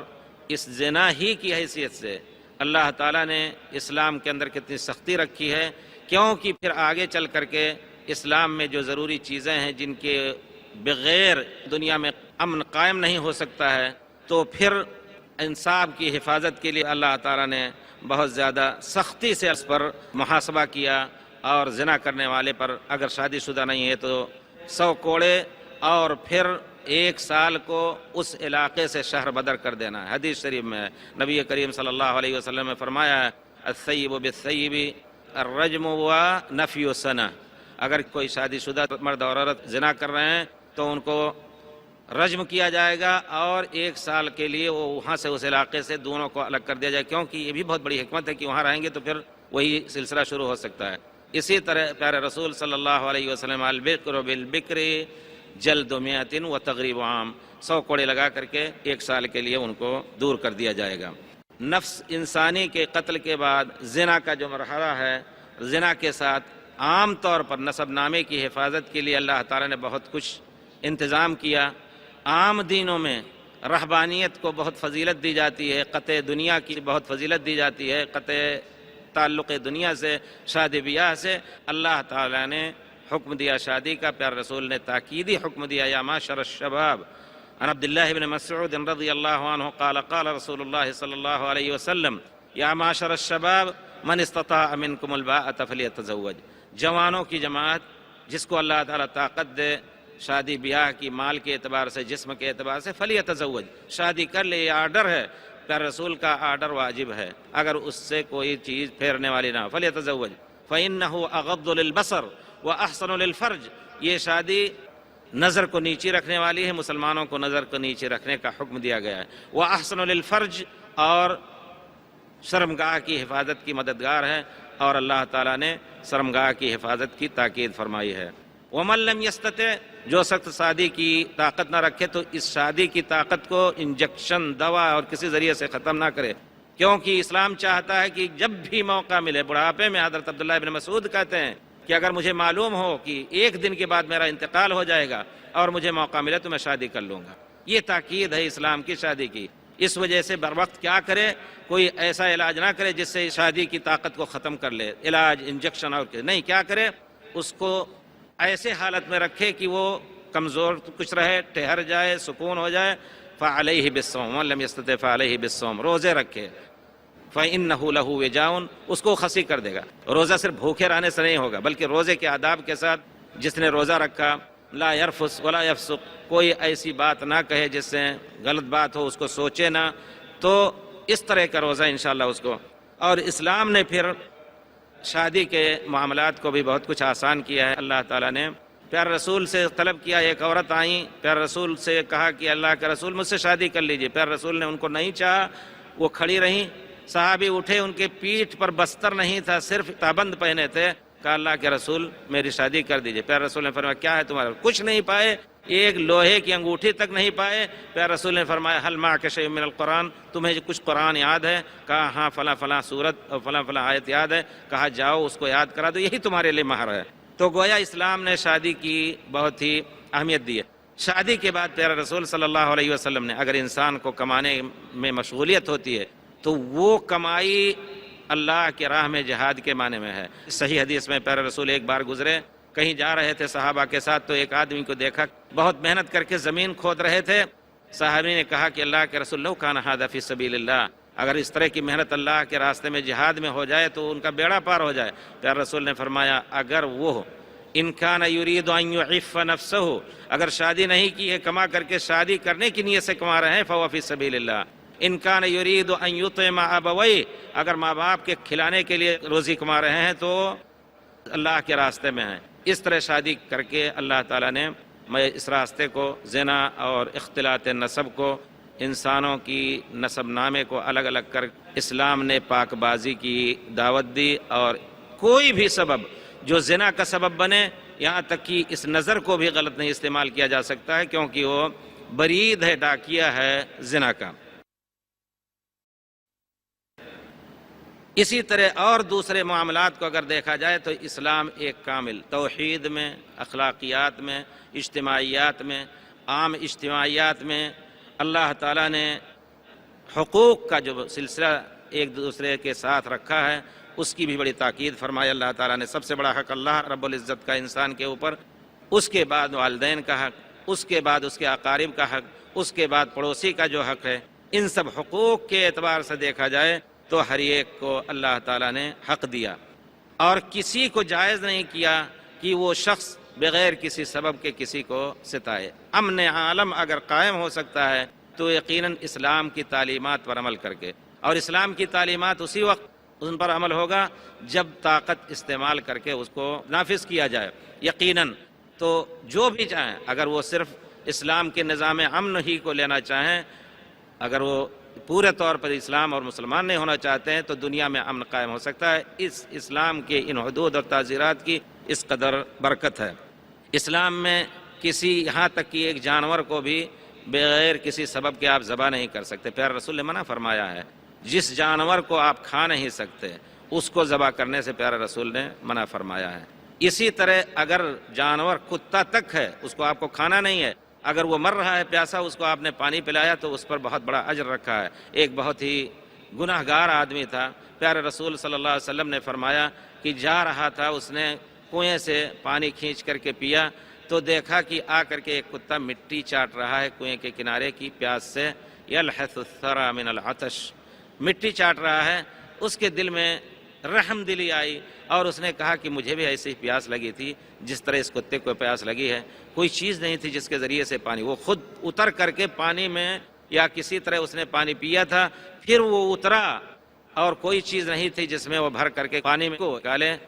اس کا جوتا تھا، جوتا کو پانی میں بھرا اور اپنے دانت سے پکڑ کر کے اور کنویں سے نکل کر کے اس نے یہ تصور ذہن میں رکھا ہے کتے کو پلایا. اللہ تعالیٰ کو یہ عمل پسند آ گیا اور اس کو بخش دیا. اسی طرح ایک فاحشہ عورت کا ذکر رسول نے فرمایا کہ اس نے بھی کتے کے ساتھ رحم کیا، پانی پلایا، اللہ تعالیٰ نے اس کو بخش دیا. اس کے برعکس ایک بلی کو ایک عورت نے ستایا، مسلمان تھی، صلاۃ و صوم کی پابند، لیکن صرف ایک بلی کو ستانے کی بنا پر وہ جہنم میں گئی. پیارے رسول نے فرمایا کہ بلی نے کچھ نقصان کر دیا، اس نے ناراض ہو کر کے اس کو باندھ دیا. فلا ہی اطعمتھا، اس نے اس کو کھلایا نہیں، باندھے رکھا. ولا ہی ترکتھا تاکل من خشاش الارض، اس نے چھوڑا بھی نہیں کہ کیڑے مکوڑے کھا کر کے اپنا پیٹ بھر لے. اس حالت میں مر گئی. اللہ تعالیٰ نے اس کو جہنم میں داخل کیا. دخلت امرأۃ فی النار.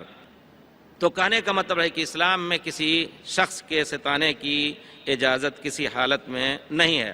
یہاں تک کہ آپ نے سنا ہوگا غیر مسلم کو کسی معنی میں ستانے کا حق نہیں ہے.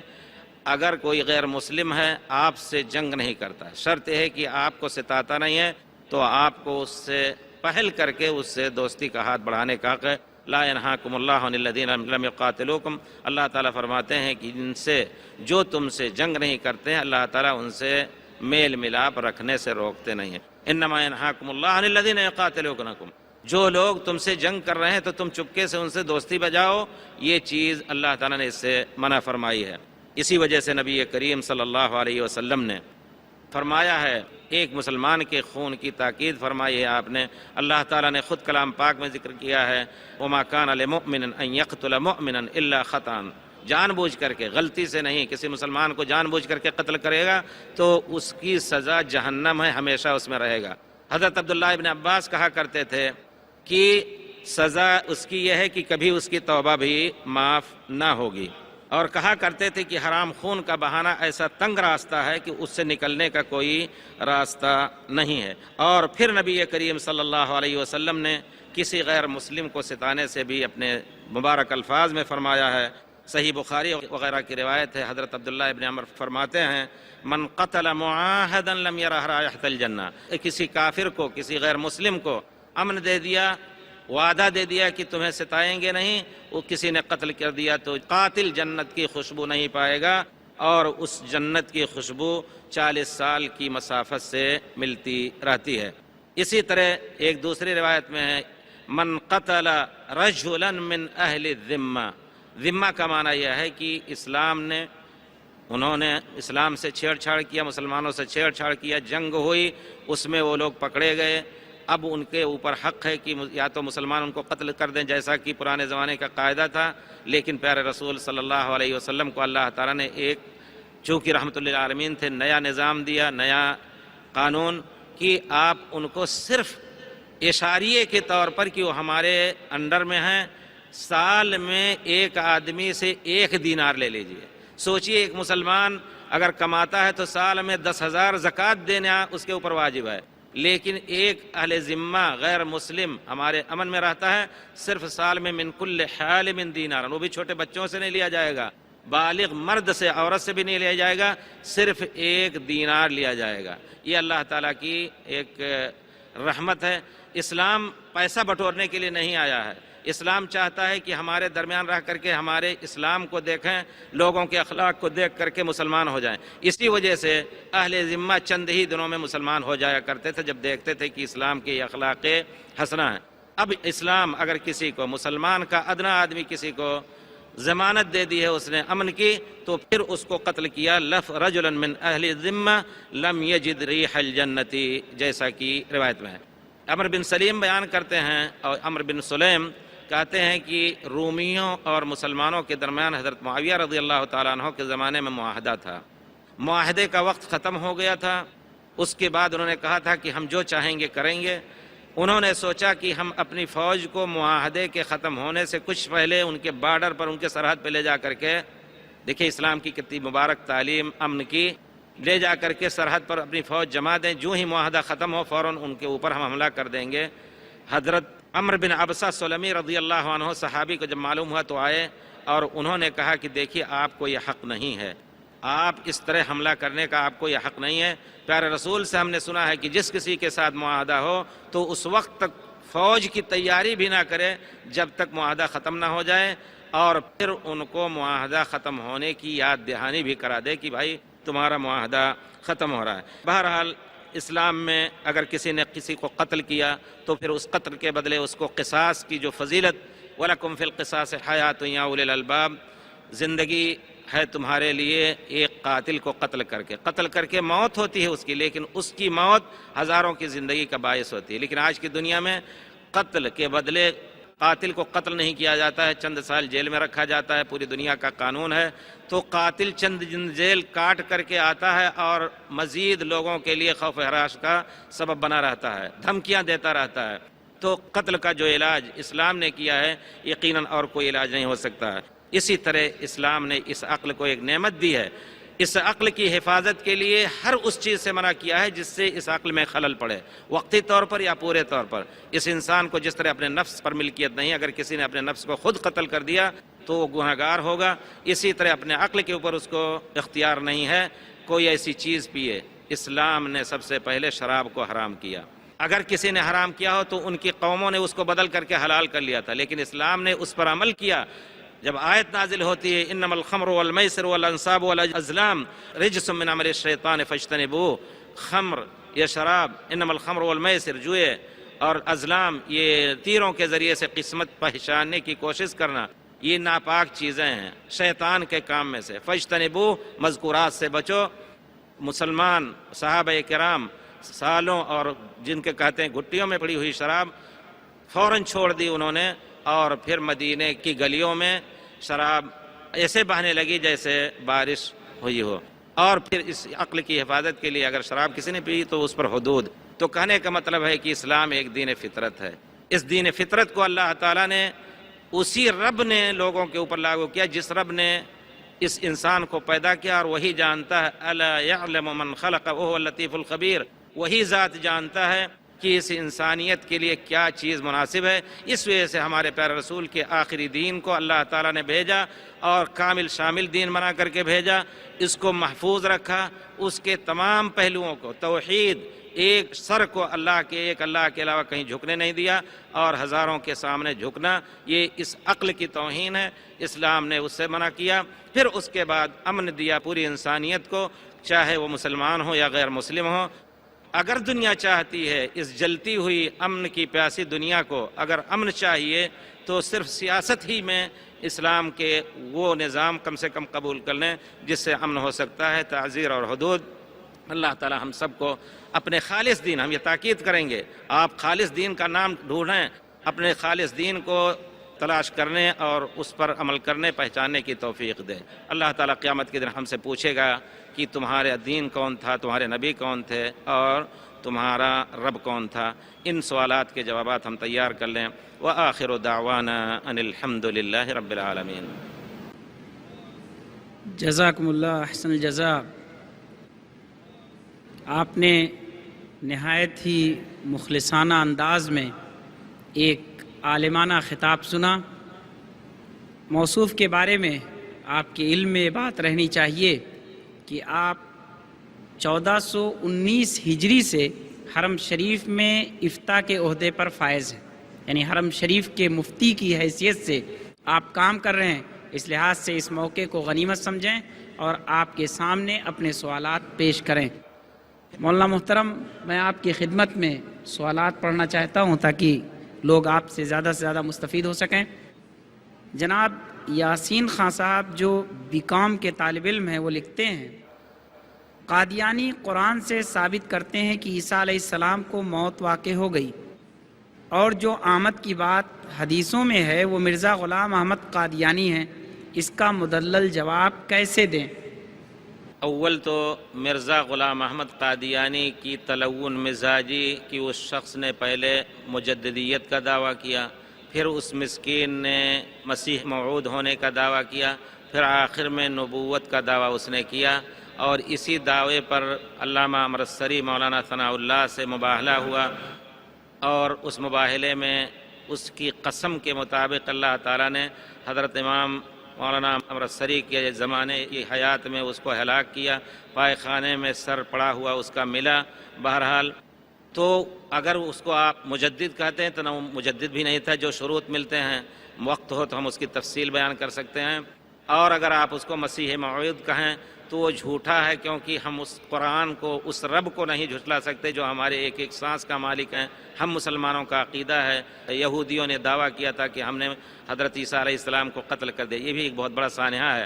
ہزاروں سال کا عقیدہ جو عیسائی لے کر کے اپنے سینے سے جی رہے تھے، اور یہودیوں اور عیسائیوں میں جنگ اس پر ہوتی تھی، سیاست نے جب مجبور کیا تو فاتیکان کے پوپ نے آج سے 30 سال 35 سال پہلے، انٹرنیٹ دیکھیے، اس سے پہلے کے اخبارات دیکھے ہم لوگ پڑھ رہے تھے، تو ان سب نے اکٹھا ہو کر کے کہا نہیں، یہودیوں نے نہیں قتل کیا تھا، کسی اور نے قتل کیا۔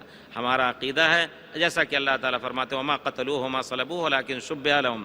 پھر اس کے بعد حضرت مسیح کے بارے میں عقیدہ ہے بل رفعہ اللہ الیہ، اللہ تعالیٰ نے اس کو اٹھا لیا ہے اور وہ آسمان پر ہیں، چوتھے آسمان پر۔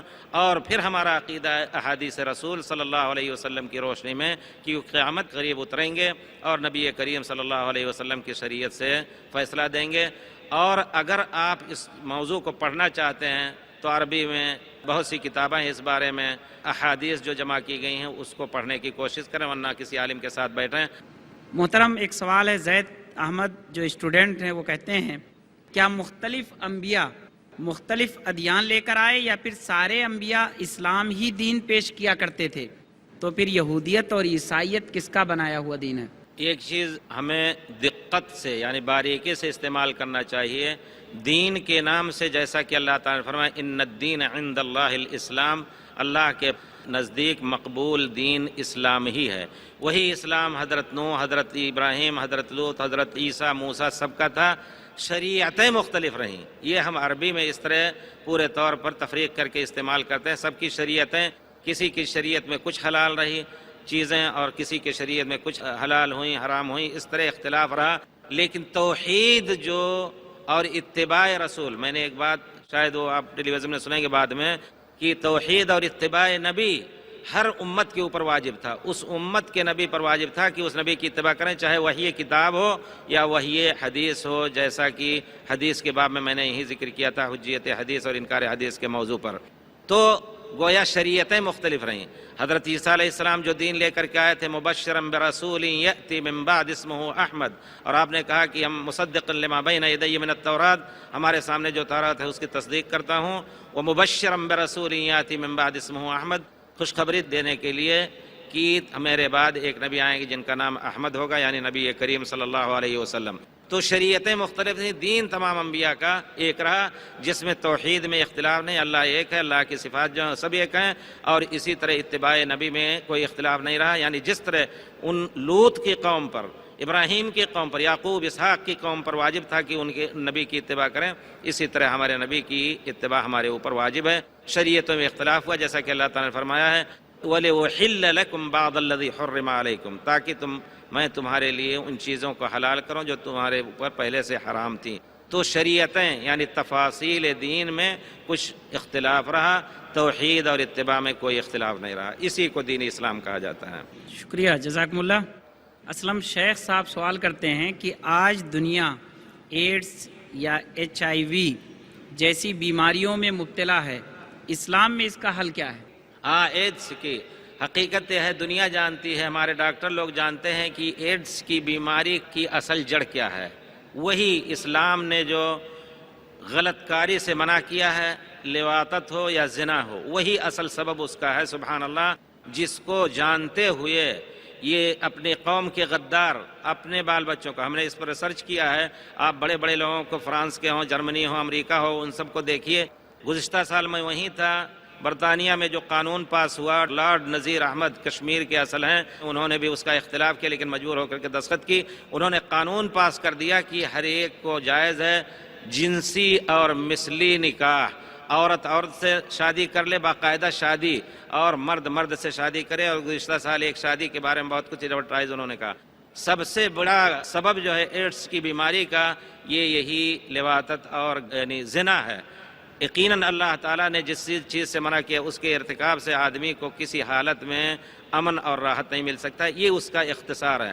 اگر اسلام کے قانون پر عمل کر کے خاندان بندی اور خاندان کی حراست ہو جائے تو انشاءاللہ اس بیماری کا خاتمہ ہو سکتا ہے، ورنہ اس بیماری کا مرض بڑھتا ہی جائے گا. جزاکم اللہ. محی الدین صاحب جو BA کے طالب علم ہیں وہ پوچھتے ہیں کہ اگر نبی صلی اللہ علیہ وسلم نے ساری باتوں میں ہماری رہنمائی کی ہے تو غلامی کے بارے میں کیا رہنمائی کی ہے؟ نبی کریم صلی اللہ علیہ وسلم نے غلامی کے بارے میں کیا رہنمائی فرمائی؟ اس سے پہلے تمام انبیاء کی شریعت میں، اب میں شریعت دین نہیں کہوں، تمام انبیاء کی شریعت میں یہ تھا کہ جو جنگجو قوم ہے ہمارے مقابل کی، ہمارے دشمن قوم، اگر ہم اس پر غالب ہوں تو ایک عام قانون چلا آ رہا تھا کہ مردوں کو غلام بنایا جائے، عورتوں اور بچوں کو غلام بنایا جائے، عورتوں کو لوڈی بنائی جائے. یہ عام قانون تھا. لیکن اسلام نے تیسری شکل بھی نکالی، اس سے پہلے نہیں تھا وہ. اور پیارے رسول نے خود مشورہ لے کر کے، جب جنگ بدر میں پہلی جنگ ہوئی، مسلمانوں کی قیدی آئے تو پیارے رسول نے مشورہ کیا. اور جو قانون تھا یہ بھی کہ جو لڑنے والے ہیں جن سے خطرہ ان کو قتل کر دیا جائے. اللہ تعالیٰ کے رسول رحمۃ للعالمین بن کر آئے تھے، صحابہ کرام سے مشورہ کیا کیا جائے. تو صحابہ کرام نے، کچھ لوگوں نے کہا حضرت ابوبکر جو رحم و کرم کے پتلے تھے جیسا کہ نبی کریم صلی اللہ علیہ وسلم نے فرمایا، تو انہوں نے کہا اللہ کے رسول بھائی بند ہی ہیں، فدیہ لے کر کے، پیسے لے کر کے چھوڑ دیے جائیں. اور حضرت عمر نے کہا نہیں، ایک ایک کو ختم کر دیا جائے.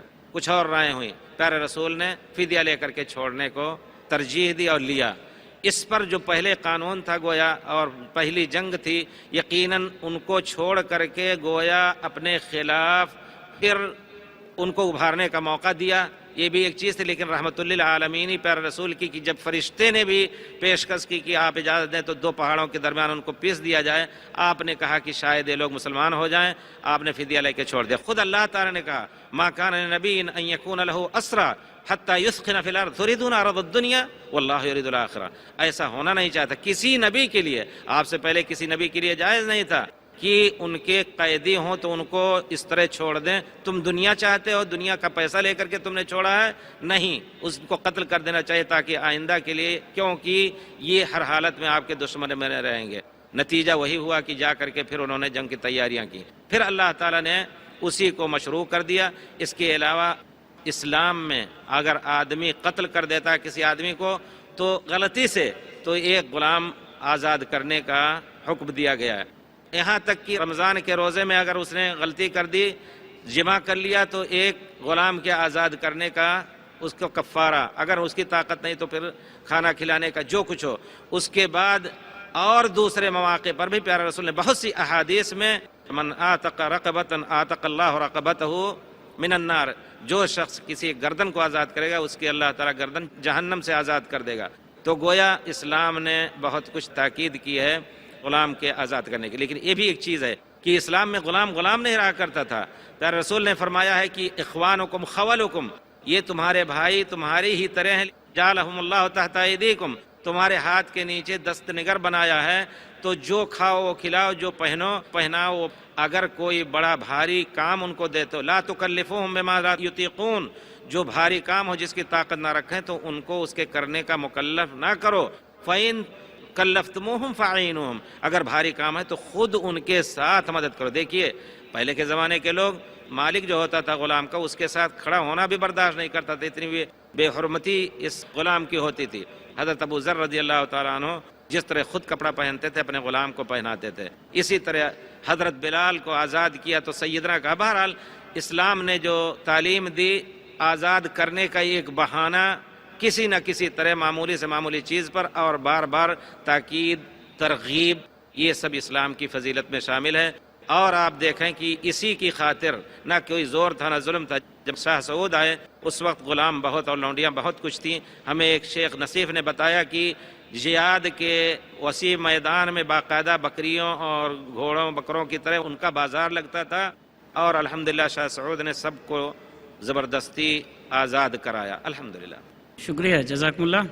ہمارے غیر مسلم بھائی ہیں ڈاکٹر سچن، وہ لکھتے ہیں، ان کی زبان انگریزی ہے لیکن اردو میں اس کا مفہوم یہ ہے کہ اسلام سے پہلے الگ الگ مذہب تھے، اسلام نے آ کر سب کو ختم کر دیا.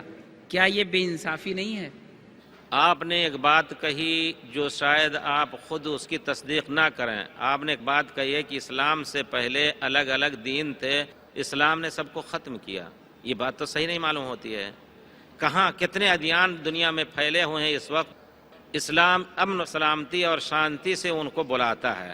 اسلام کی تعلیم ہے لا اکراہ فی الدین. جو لوگ کہتے ہیں اسلام تلوار کے زور سے پھیلا ہے، آپ انشاءاللہ سنیں گے. میں نے 1.5 گھنٹے کا ایک ٹاپک دیا ہے جس میں پورا یہی مضمون ہے کہ پیارے رسول کی رحمت للعالمین غیر مسلموں کے ساتھ، سبحان، غیر مسلموں کے ساتھ. صرف میں نے مسلمانوں کے بارے میں تو بالمومنین رؤوف الرحیم، لیکن واقعات، سچے واقعات غیر مسلموں کے ساتھ کیا رہے ہیں. تو آپ یہ کہہ رہے ہیں کہ دوسرے ادیان کو ختم کیا. ختم نہیں کر رہا ہے، امن اور سلامتی سے آپ کو بلا رہا ہے. اگر آپ قبول کرنا چاہیں اور جانتے ہیں کہ اللہ تعالیٰ، اگر یقین ہے کہ اللہ تعالیٰ ہمارا حساب لے گا قیامت میں، تو اس کے لیے، اور پھر جنت اور جہنم پر یقین ہے، تو یقیناً اسلام ہی کے آخری دین، جس طرح اور دینوں سے پہلے جو ادیان تھے، بعد میں جو دین آیا ان پر عمل کرنا ان کا ضروری تھا، اسی طرح جو سب سے آخری دین آیا ان پر عمل کرنا ہر ایک کو ضروری ہے. اسلام نے دعوت دینے کی اجازت دی ہے اور زبردستی قتل کرنے کی اجازت نہیں دی ہے کہ ان کو ختم کر دیا جائے اگر اسلام نہ لائیں. واقعاتی طور پر ایسا ہے بھی نہیں. مجھے تعجب ہوتا آپ نے کیسے یہ بات کہی. اگر جنگ کے درمیان جو دشمن ہمیں قتل کرنا چاہتا ہے، بخاری شریف کی روایت ہے، حضرت اسامہ ابن زید رضی اللہ تعالیٰ عنہ نے ایک آدمی کے اوپر تلوار اٹھائی، اس نے لا الہ الا اللہ محمد الرسول اللہ کہہ دیا. ان کے پڑوس میں ایک اور مسلمان تھے، لا الہ الا اللہ کہہ دینے کے بعد بھی انہوں نے تلوار سے اس کو قتل کر دیا. جا کر کے دوسرے ساتھی نے پیارے رسول سے ذکر کیا کہ حضرت اسامہ نے ایک آدمی کو قتل کیا، اس نے لا الہ الا اللہ کہہ دیا تھا. پیارے رسول کو بہت ہی غم ہوا اس سے، اور بہت بڑی استعظمہ، بہت بڑی چیز سمجھی. پیارے رسول نے کہا یا اسامہ اقتلتہ وقد قال لا الہ الا اللہ، اقتلتہ، بار بار دہراتے رہے کہ اس نے لا الہ الا اللہ کہہ دیا، اس کے باوجود تو نے قتل کر دیا. حضرت اسامہ عذر کر رہے ہیں، اللہ کے رسول وہ تو تلوار کے ڈر سے بچنے کے لیے ایک ہیلا بہانہ کر کے اس نے لا الہ الا اللہ کہا تھا. پیارے رسول نے کہا اشققت قلبہ، ایک روایت میں اللہ شققت قلبہ، تم نے اس کا دل پھاڑ کے دیکھا تھا. ہو سکتا ہے ایمان اور اسلام اسی وقت اس کے دل میں آیا ہو. دیکھیے یہ اسلام کی شانتی پرستی اور ایمان پرستی. وہ ہم سے لڑنے آیا، ہمیں قتل کرنا چاہتا تھا، لیکن تلوار اٹھا دیا، پھر بھی قتل کرنے کا حق نہیں. پیارے رسول نے آخری بات جو کہی، یا اسامہ کیف اذا جاءت لا الہ الا اللہ عند اللہ، اور اس طرح کے الفاظ ہیں حدیث شریف کے کہ قیامت کے دن لا الہ الا اللہ تمہاری شکایت کرنے آئے گا تو تمہارا کیا حال ہوگا. تو کہنے کا مطلب ہے کہ کوئی یہ نہ کہے، اور یقیناً یہ صرف تعصب کی بات ہوگی، کوئی کہے کہ اسلام تلوار کے زور سے پھیلا ہے یا اسلام نے تمام ادیان کو ختم کر دیا. تمام ادیان کے بیچ میں خود ادیان کو پالا. آپ جانتے ہیں اندلس کے عروج کے زمانے مسلمانوں کے، بغداد کے زمانے میں تمام بختی شو اور کون عیسائی اور دوسرے دین کے ڈاکٹر خود حضرت ہارون رشید کے زمانے میں تھے. ایک کتاب ہے عیون الانباء ابن وسیبہ کی، عیون الانباء فی اخبار الاطباء. اور پھر اندلس کے زمانے میں بھی اسی طرح رہا ہے. اس کی ہم مثال یہی دے سکتے ہیں کہ جو اس وقت اسلام کو اپنا پہلا دشمن گردانتے ہیں، ہم نے جب ہوش سنبھالا تو سنبھالا تم کو، تم نے جب ہوش سنبھالا تو سنبھلنے نہ دیا. شکریہ، جزاکم اللہ ڈاکٹر صاحب. اسی سے ملتا جلتا ایک سوال ہے اللہ بخش صاحب کی طرف سے، جو بی ایڈ کر رہے ہیں، طالب علم ہے. یہ کہتے ہیں کہ صرف مسلم ہی آپ صلی اللہ علیہ وسلم کا امتی ہے یا ساری دنیا آپ کی امتی ہے؟ دیکھیے عربی کے اعتبار سے اور اصطلاح شریعت کے اعتبار سے پیارے رسول کے سب امتی ہیں، یعنی قبول کرنے والے ہیں اسلام کو یا نہ قبول کریں وہ سب امت ہے. لیکن فرق یہ ہے کہ یہ امت دعویٰ ہیں اور یہ امت اجابت. اسی سے آپ سن لیجئے علماء نے جو فرق کیا، امت دعویٰ یعنی ان کو ہمیشہ دعوت دی جائے گی، دعوت تبلیغ کی جائے گی، وہ اسلام لائیں، اور امت اجابت جن مسلمانوں نے اس کو قبول کیا. تو جنہوں نے قبول کیا وہ آپ کی خاص امت ہوئی، اور انہی کے بارے میں ہے کہ اگر رسول کی اطاعت کرو گے تو ہدایت پاؤ گے، جو اللہ اور رسول کی عصیان کرے گا تو جہنم میں داخل ہوگا، یہ فرق ہے، لیکن سب پیارے رسول کی امت میں شمار ہیں۔ جی شکریہ، جزاکم اللہ احسن الجزا۔ یہ ایک سوال ہے، نام واضح نہیں ہے، اس میں پوچھا جا رہا ہے کہ آج کے زمانے میں پردہ ختم ہو رہا ہے اور بے حیائی عام ہو رہی ہے، دنیا میں ہر جگہ اسلامی قانون نہیں ہے، ایسی صورت میں غیر اسلامی ملکوں میں ایسے مسئلوں کا اسلام کے پاس کیا حل ہے؟ دنیا میں بے حیائی پھیل رہی ہے، اسلام حیا اور عصمت کی حفاظت کا حکم دیتا ہے۔ دنیا میں ظلم ہو رہا ہے، اسلام ظلم نہ کرنے کا حکم دے رہا ہے۔ دنیا میں سود کا رواج ہے، اسلام سود سے منع کر رہا ہے۔ دنیا میں نماز نہیں پڑھی جاتی ہے، کسی بھی کافر ملک میں مسلمان کے اوپر واجب ہے، کہیں بھی رہے وہ مسلمان ہو کے رہے۔ اللہ تعالیٰ فرماتے ہیں وَلَا تَمُوتُنَّ إِلَّا وَأَنْتُمْ مُسْلِمُونَ، تمہاری موت آئے تو اسلام کی حالت میں، یعنی اب آپ اگر کسی کافر سے کافر ملک میں جو اسلام کا دشمن ہو اگر وہاں رہتے ہیں تو کیا پھر آپ اپنے دین کے اعمال پر عمل کر سکتے ہیں کہ نہیں؟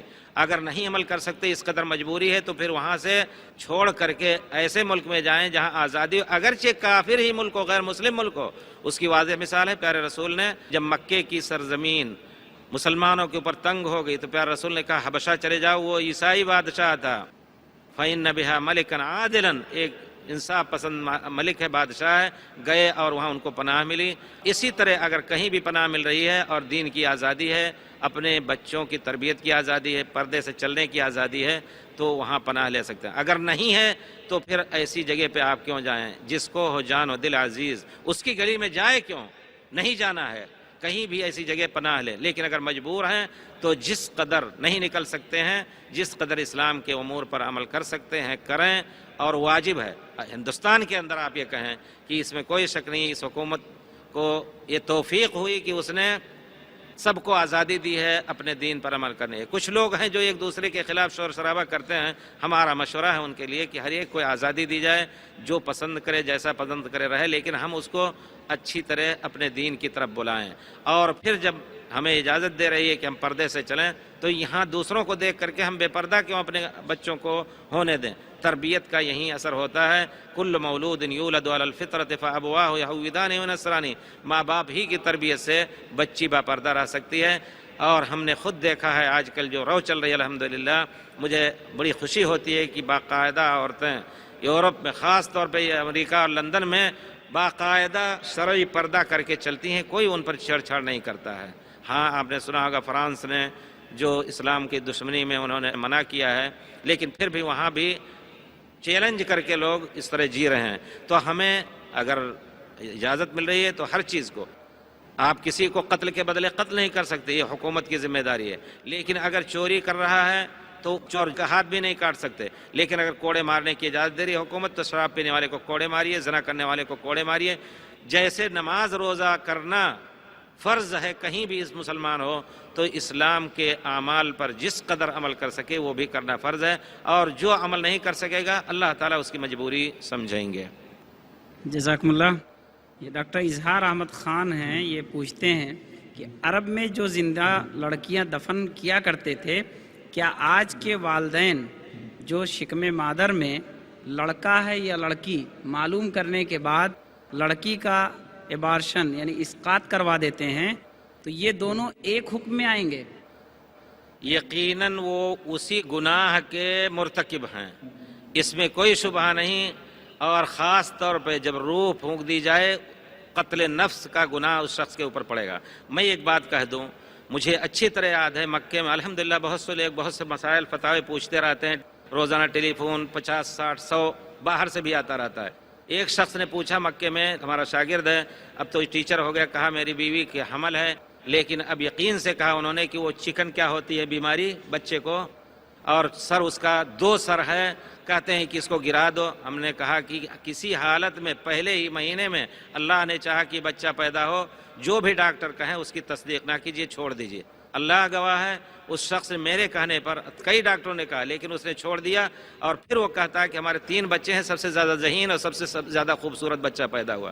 آپ پوچھیں، ایک صاحب ہیں شاکر کلیہ حدیث کے جو ہوں گے یہاں طالب علم کوئی، وہ بتا سکتے ہیں کہ ان کے ذریعے سے ایک طالب علم نے آج سے 8 مہینہ پہلے 1 سال پہلے مجھ سے پوچھا تھا، ان کا نام ہے حافظ عنایت اللہ یا کچھ ایسے نام ہے. میں ابھی گیا تھا جولائی میں حیدرآباد، پھر وہاں سے گیا بنگلور. بہت بڑا الحمدللہ انہوں نے انتظام کیا تھا لیکچر کا اللہ کے فضل سے. اس میں دیکھا لیکچر کے بعد جب لوگ چلے گئے تو ایک آدمی اپنے بچے کو اٹھائے لیے چلا آ رہا ہے بڑی تیزی سے ہنستے ہوئے ہماری طرف. اس نے فون سے پوچھا تھا بچہ 5 مہینے کا ہو گیا تھا. تمام ڈاکٹروں نے کہہ دیا تھا کہ یہ بچہ آپ کے لیے اگر مردہ پیدا ہوگا تو بیوی کے لیے، ماں کے لیے مصیبت ہوگی، آپریشن سے پیدا ہوگا، اور اگر زندہ رہے گا تو آپ کے لیے زندگی بھر مصیبت کا سامان بنے گا. میں نے کہا دیکھیے اللہ پر بھروسہ رکھیے، اللہ ہی خالق مالک ہے. اگر اللہ، یہ چیز ذہن میں رکھیں کہ اگر اللہ رب العزت مبتلا ہی کرنا چاہتے ہیں تو اللہ تعالیٰ آپ کو اجر دیں گے. آپ ایک حرکت کرتے ہوئے بچے کو قتل نہ کیجیے، بہت بڑا گناہ ہے، اللہ گواہ ہے. آپ پوچھئے، تحقیق کیجئے. وہ لے کر کے آئے بچے کو، بہت خوبصورت، رنگ بھی سب کچھ، کہتا ہے کہ کوئی بیماری نہیں. یہ ہم سے پوچھا انہوں نے، وہاں میں مکے میں تھا، یہ بنگلور سے پوچھ رہے ہیں. ہم نے کہا دیکھیے اگر ہمارا مسئلہ لے رہے ہیں تو اللہ کے واسطے مسئلہ چھوڑ دیں. اس وجہ سے ہمیں ہر شخص، چاہے وہ مسلم ہو یا غیر مسلم، ہر ایک کو نصیحت ہے کہ بچوں کو ڈاکٹروں کے کہنے پر، مسلمان ہی ڈاکٹر ہو تو اس کے کہنے پر مسلمان نہ مانے یا کوئی بھی نہ مانے، چھوڑ دیں. اگر اللہ تعالیٰ نے مبتلا کرنا چاہا تو جتنے دن تک مبتلا ہوگا آدمی تو اس کو اجر ہی ملے گا، لیکن ایک جان کو مار کر کے بہت بڑا گناہ لا دیں گے. محمد فضل وحید صاحب یہ سوال کر رہے ہیں، السلام علیکم.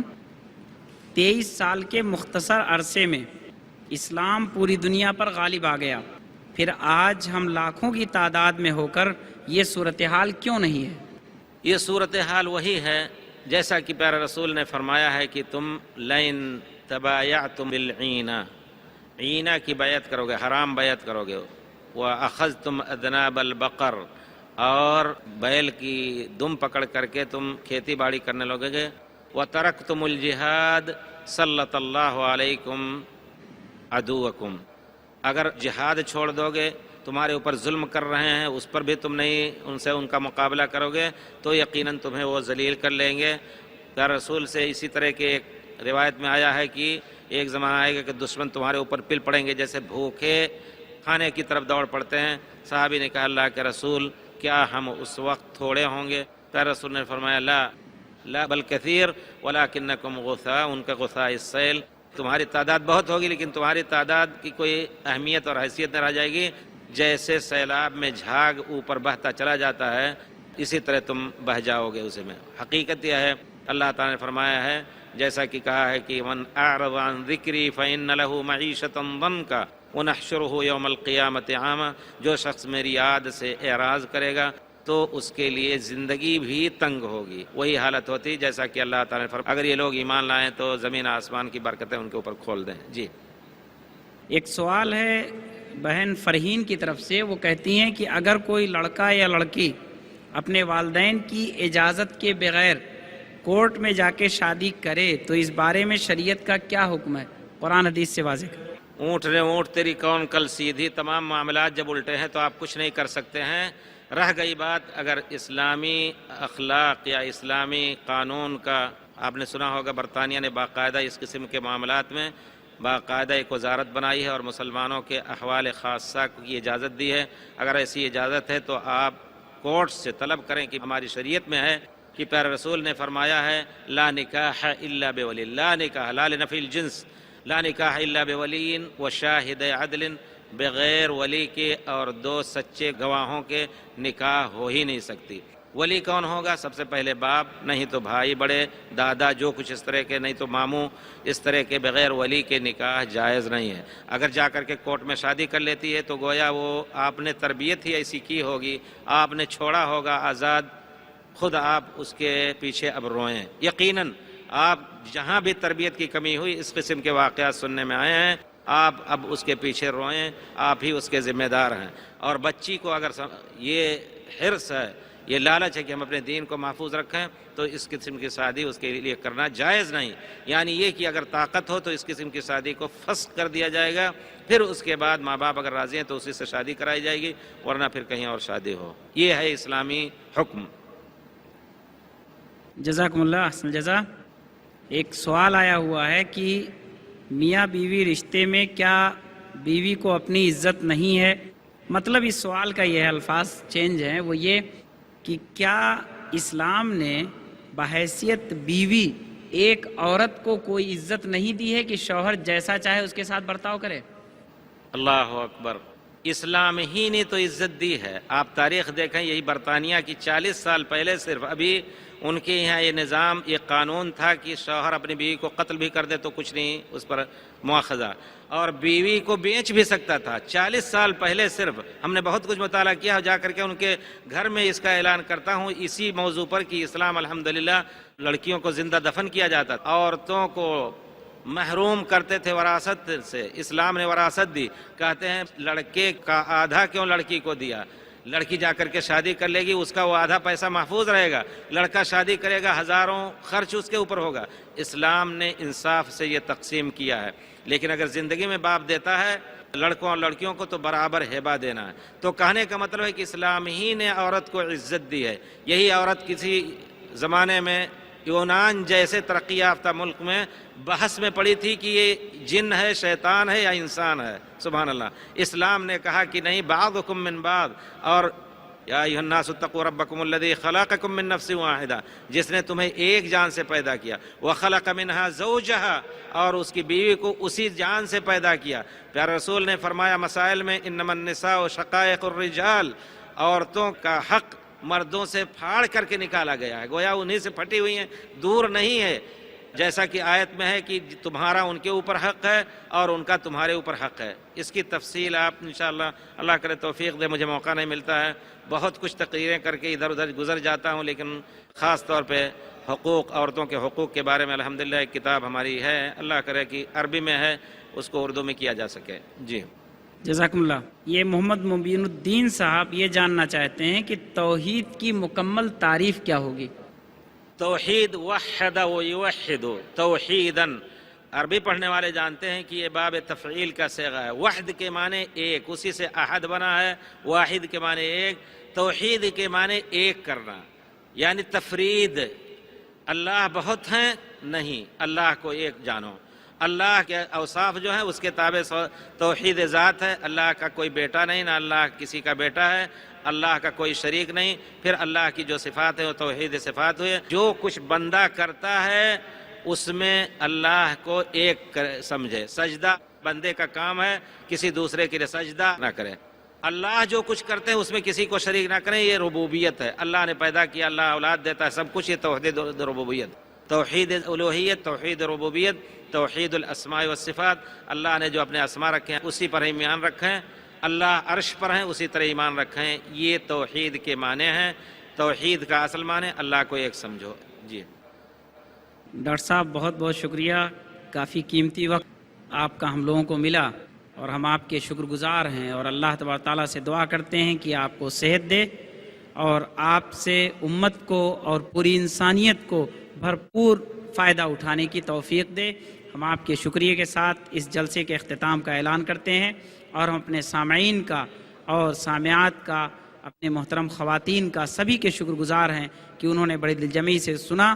ہم ڈاکٹر محترم کو الوداع کہتے ہیں، اور اللہ تبارک تعالیٰ سے آپ سب ان کے لیے دعا کریں، ہم سب مل کر ان کے لیے دعا کریں، ان کی صحت کے لیے، سلامتی کے لیے، اور آخرت میں اللہ تبارک تعالیٰ انہیں اس کا بہترین اجر دے۔ وجزاہم اللہ احسن الجزاء، والسلام علیکم ورحمۃ اللہ وبرکاتہ۔